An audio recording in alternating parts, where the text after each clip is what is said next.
আগে দুই হাতে যে কাজটা করতে পারতাম সেটা পারি না।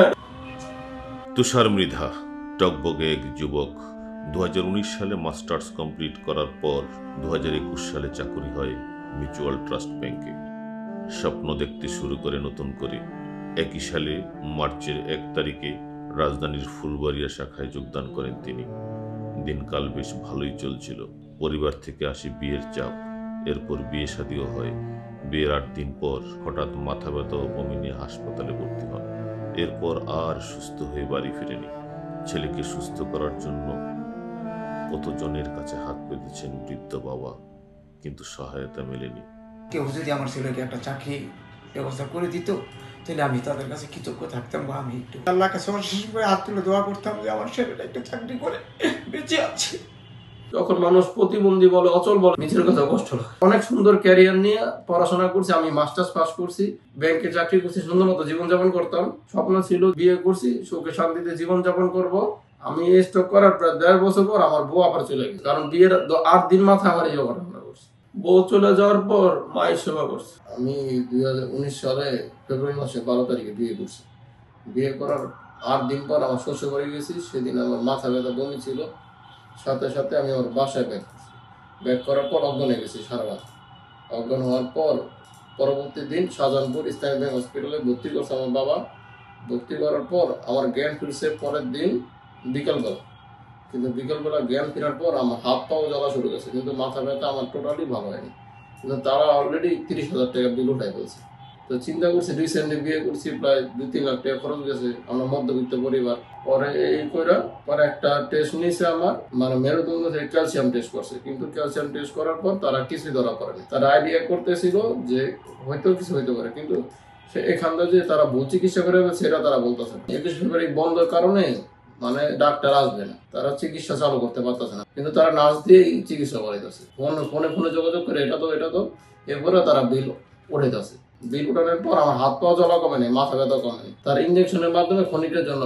পরের দিন আমি একটা দাওয়াতে গেছি, শুক্রবারে কমলাপুর কাস্টমার হাউসের সামনে আমি দাওয়াত খেতে গেছি। সেখানে দিয়ে আমার মাথা ঝিমঝিম করতেছে, আমি চোখে ঝাপসা দেখতেছি আর মাথা ঘুরাইতেছে। পরে মতিঝিল সপ্তাহ চলে আমি পড়ে গেছি, সাথে নিয়ে গেছি ঢাকা মেডিকেল। আমার আঙ্গুল একটা কিন্তু কাটা। জি, আমরা দেখতে পাচ্ছি আপনার একটা আঙ্গুল নেই। পরে আমার আঙ্গুলগুলোর সাথে পছন্দ লেগে গেছে। পরে ঢাকা মেডিকেল আমাদের চিকিৎসা নয়, আপনি মিটফুটে নিয়ে যান। পরবর্তীতে কি হয়েছিল? পরবর্তীতে আমার মিটফুটে ডাক্তার টেস্ট করছে, পরে এক সাইড প্যারাল হয়ে গেছে। ডিউটি ডাক্তার ছিল, বড় ডাক্তার দিয়েছিল না। ডিউটি ডাক্তার বলছে মনে হয় স্ট্রোক করছে, কিন্তু স্ট্রোক করার যে একটা এমআরআই করা তারা সেটা কথা, কিন্তু এমআরআই করতে হবে 3 মাস পর। এই 3 মাস আমার সেখানে পড়ে থাকতে হবে। তার মানে প্রথম যে ডাক্তার আপনাকে ভুল চিকিৎসা দিয়েছিল, মানে মেডিসিন যেগুলো ব্যবহার করেছিল, সেই মেডিসিনের সাইড ইফেক্টে কি আপনার প্যারালাইসিস? মেডিসিনের সাইড ইফেক্ট না, সিস্টারে স্যালাইন যে পুশ করেন, আমাদের স্যালাইনের ভিতরে একটা হাওয়া থাকে। হ্যাঁ, এই হাওয়াটা বের না করে সিস্টার আমার রগের মধ্যে পুশ করে দিছে। এই পুশ করার কারণে আমার বডির সাথে পুরো রক্ত চলাচল বন্ধ হয়ে গেছে। এই রক্ত চলাচল আমার মাথায় ব্রেন হয়ে গেছে, আর এত মারাত্মক স্ট্রোক হয়েছে, আমার এক সাইড পুরো ড্যামেজ হয়ে গেছে। পরবর্তীতে আমার নিউরোসায়েন্সে ট্রান্সফার করছে। মিটফোর্ড থেকে এমআরআই ধরা করার পর বলে এটা নিউরোসায়েন্সের চিকিৎসা, নিউরোসায়েন্সে নিচ্ছে। আমার সাথে লাইফ সাপোর্ট আইসিইউ। পরে আইসিইউতে ডাক্তার দেখা বলে এত বড় স্ট্রোক আমার লাইফে আমি দেখিনি। এখন বাঁচে কি না আমার আল্লাহর কাছে আর কিছু হয়। আমি 17 দিন গ্যারান্টি দিব, 17 দিনের মধ্যে যদি আল্লাহ বাঁচায় রাখবে বাঁচবে, নাহলে উনি মারা যাবে। এর ভিতরে কত টাকা খরচ হয়েছিল টোটাল? প্রায় 5 লাখ টাকা খরচ হয়েছে। একটা ইঞ্জেকশনে দিয়েছে, একটা ইঞ্জেকশনের দাম হলো হ্যাপারিন, ওটা পার ডে হলো 9,000 টাকা। প্রতিদিন 2টা করে ইঞ্জেকশন বুঝ করতে হবে, 12 ঘন্টা পর পর একটা করে ইঞ্জেকশন দেবে।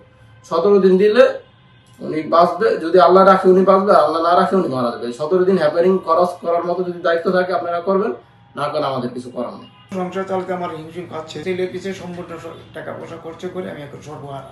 এতে তো চিকিৎসকই দায়ী, কিন্তু চিকিৎসকের দায়িত্ব তখন তো আমি চিকিৎসককে ধরি নাই যে আমার ছেলের এই কারণে আপনারা কিন্তু আমি তো তখন আমি ছেলের বাঁচানোর জন্যই তো আমি তার ওই পিছিয়ে লেগেছি। বিয়ের 8 দিনের মাথায় সে অসুস্থ হয়, স্ট্রোক করে।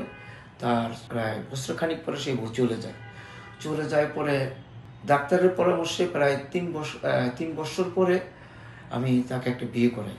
সেই বউ এখনো আছে, কারণ এই 4টা বছর ওর মাই পায়খানা প্রস্রাব যা কিছু করার ওর মাই বহন করছে।